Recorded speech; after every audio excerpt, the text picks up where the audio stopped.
Thank you to everyone for joining us this morning near the National Mall, which was a major renovation project of Franklin Delano Roosevelt's New Deal. It was funding made available through the Public Works Administration in the 1930s that made the National Mall literal living proof of the power of the New Deal and investment from the federal government to transform and green our country. My deepest gratitude to my partner and friend, Congresswoman Alexandria Ocasio-Cortez. It is a privilege to work with you, stand shoulder to shoulder with you, to rattle cages with you, and to fight together for the future of the people of this country and the planet. And I could not be prouder to be working with you on this issue and so many others. And to my colleague, Senator Alex Padilla from California, Congressman Jared Huffman of California, Congresswoman Cori Bush of Missouri, we thank you for your leadership and coming here today to speak. I also want to recognize our allies speaking today. Ellen Shawless of Sunrise Movement, Carrie Fulton of Climate Justice Alliance, and Judith Howe of 32BJ SEIU. Your organizations are an inspiration and the heart of this movement. For the past 2 years, it has been proven that the Green New Deal isn't just a resolution, it is a revolution. Since then, every day, revolutionaries have taken to the streets and the ballot box to make jobs, justice, and climate action central to our political system.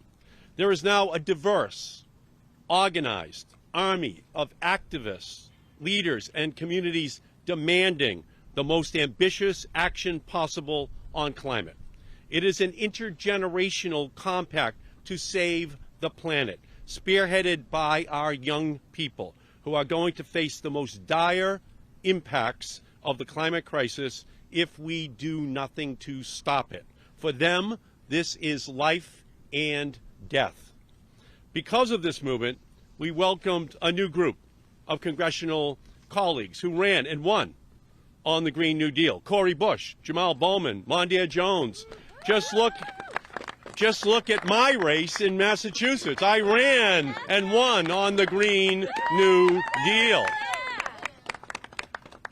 I am proud to have organized my campaign around the power of the Green New Deal. We made bold climate action not only a voting issue, we made it a winning political issue. And now all of these leaders are working to pass bold, visionary legislation. Climate justice is finally taking over the halls of the United States Congress. In the past 2 years, the Green New Deal has raised the world's awareness to the scope and the scale of the challenges we face and the solutions we need to act. General Motors is now moving to produce only electric vehicles by 2035. That was not on the scoreboard 2 years ago.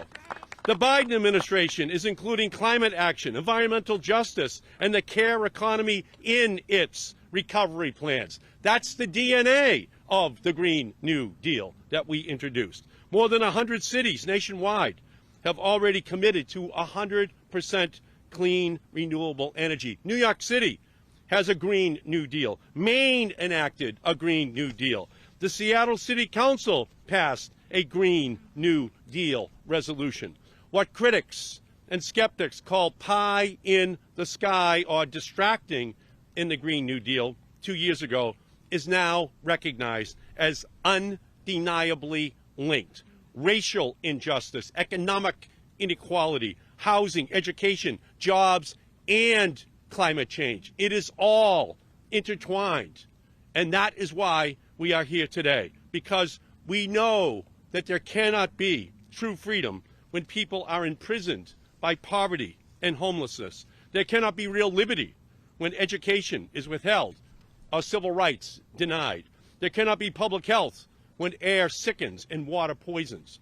The Green New Deal proudly centered these interrelated, undeniable truths.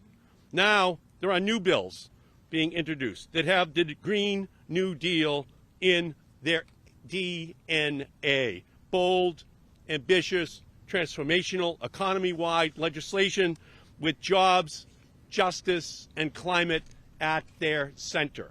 Today, I am introducing new legislation with my partner, Congresswoman Ocasio-Cortez, that will create a civilian climate corps for jobs and justice in our country. Livable wages with benefits, on-the-job training from local unions, sweat equity that builds racial, moral, and political equality, work that rebuilds the economy and saves the planet, all at the same time. This is the 21st century civilian climate corps. We will supercharge the already successful national service programs run through the Corporation for National Service and employ a diverse group of 1.5 million Americans to complete projects that help communities respond to climate change and transition to a clean economy. From Groundworks Lawrence to AmeriCorps Cape Cod to the Southwest Boston Community Development Corporation and programs all across the country, Corps members will work on everything from making our schools and buildings more energy efficient to ensuring access to good transit, to protecting conservation land and waterways and promoting climate resiliency. But unlike the conservation corps of the past, this climate corps will center equity and justice, providing 50% of investments to environmental justice communities and ensure that 50% of corps members come from those same communities. Civilian climate corps members will receive education and job training and coordination with local institutions to usher them into good union jobs in our country. They will have access to financial grants to pay down student loans or pay for higher education, and they will make at least $15 an hour, receive full medical coverage, and have access to other services like child care. We will build homes, build careers, build futures. This is our opportunity to not only retrofit our buildings, but to future-proof our workers and the planet. It is now this generation's turn to answer the call and to meet the historic challenges of our time. The era of the Green New Deal has arrived. No longer will justice get an IOU for the sake of CO2. Intersectional is foundational. The power of the wind, the power of the sun to be matched by the power of the people. It is possible to find middle ground in many areas of politics. I know because I have done it. But we cannot compromise away math or morality. We cannot compromise on science. Policies will take steps to save the planet, or they will not. We cannot compromise on justice. Policies are equitable, or they are not. We cannot compromise on the fate of our planet and the fate of human civilization. We must do what it takes to create the jobs, to render the justice, to ensure the livable future that the Green New Deal calls for. We have the technology to do it. We have the economic imperative to do it. We have the moral obligation to do it, and we need the political will to do it. And we will do it this year. We have our charge. And now, I would like to introduce the great leader from the state of New York, my partner, Congresswoman Alexandria Ocasio-Cortez. Thank you so much, Senator Markey. Today is just such a wonderfully momentous and joyous day. And, pardon? Speak up? You got it. Today is such a wonderfully momentous and joyous day. Sorry, I've got some hair in my mouth going on here. I first want to start off by thanking so many of the people and reiterating that gratitude that Senator Markey has already expressed to him as a legislative partner, and also to all of our legislative partners that are here today, the OGs that were original co-sponsors at the beginning, our new recruits in the fight for environmental, social, and economic and racial justice.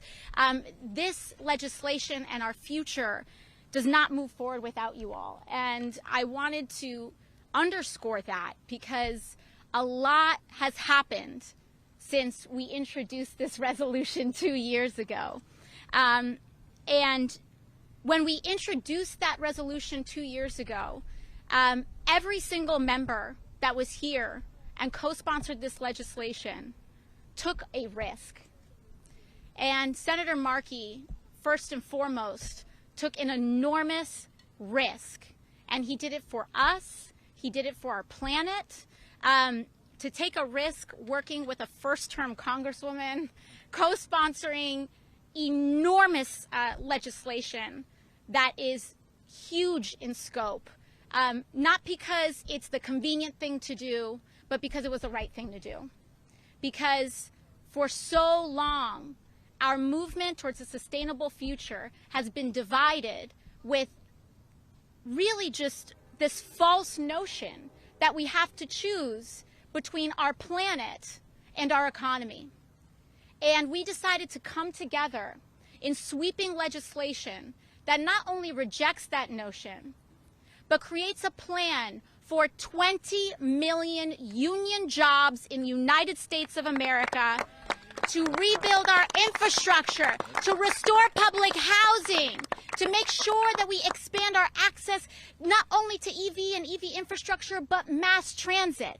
Everything from coast-to-coast chargers to making sure that we have an Amtrak, a resilient Amtrak infrastructure to the New York City subway system. It is going to be an all-hands-on-deck approach, and we refuse to leave any community behind in the process.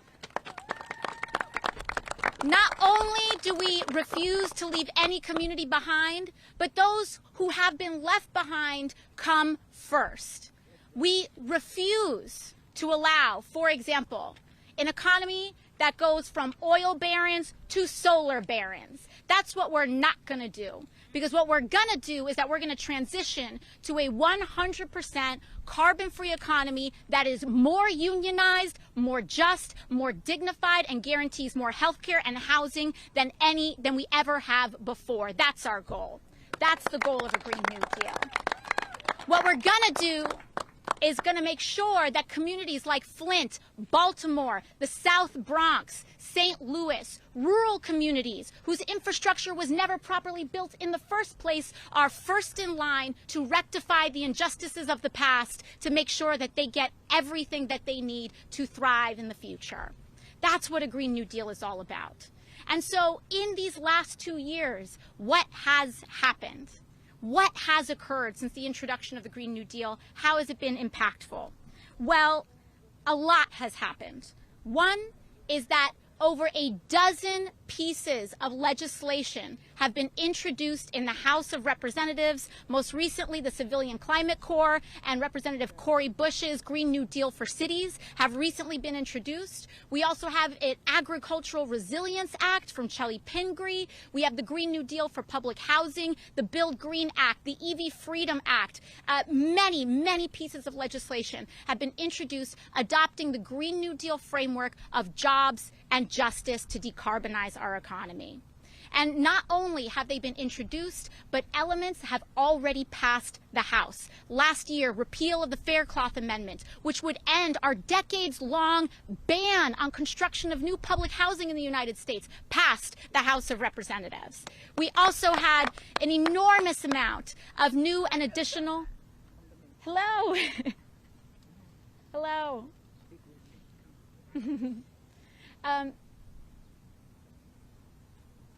Thank you. Thank you.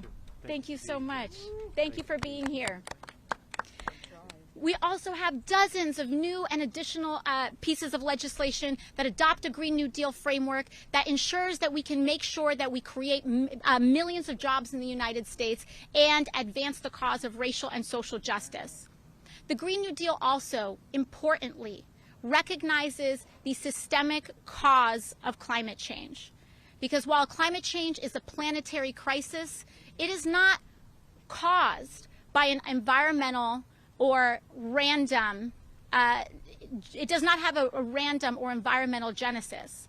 It's not just human caused, it's societally caused. The climate crisis is a crisis born of injustice, and it is a crisis born of the pursuit of profit at any and all human and ecological cost. That's right.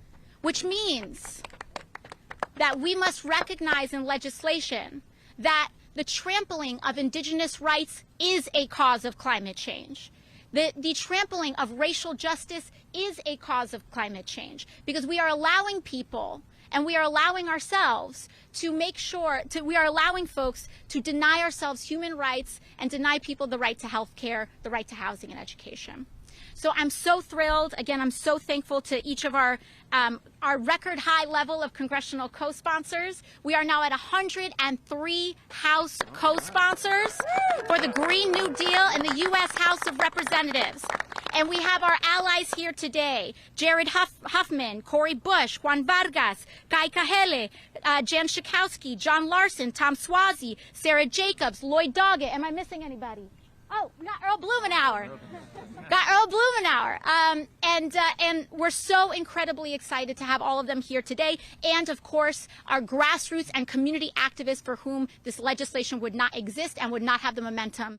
Hey guys, did you know we have a podcast called WJ Live? The Western Journal's mission is to equip readers with the truth, and that's the same mission we have on WJ Live. You'll hear from writers, editors, and special guests on the most important topics of the day. You can catch us Monday, Wednesday, and Friday at 5 p.m. Eastern and 2 p.m. Pacific, right here at youtube.com/WJ Live. While you're there, help us out by subscribing and hitting the bell so you don't miss any future episodes. See you there.